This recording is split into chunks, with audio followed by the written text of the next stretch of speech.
করে ছুটির দিন তুমি তো খালি বিকালে বিকালে ওই 5টার সময় উঠটা তারপর তো ঠিক হইতে আছে। এই যে কত সুন্দর দৃশ্য দিনের ভিতরে বাইরে লাঞ্চ করলে বাবা।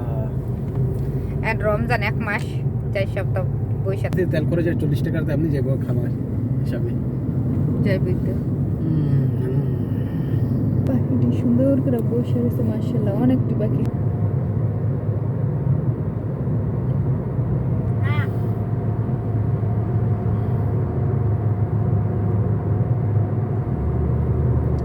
কি দেখো আর সিনারি হ্যাঁ, বাইরের ভিউ দেখো। কত বড় মাউন্টেন দেখো। আর যদি দেশে থেকে কেউ নতুন আসে থেকে কেউ ওয়াও। হ্যাঁ, নতুন কেউ আসতে আমরা তো দেখতে দেখতে শেষ আলহামদুলিল্লাহ। শীতের দিনে আরো বেশি ভালো লাগে, ফুল থাকে জায়গায় জায়গায়, টাউন করে সুন্দর। এবার কয়টা নামছি সিঁড়ি পাথর ছিল? না না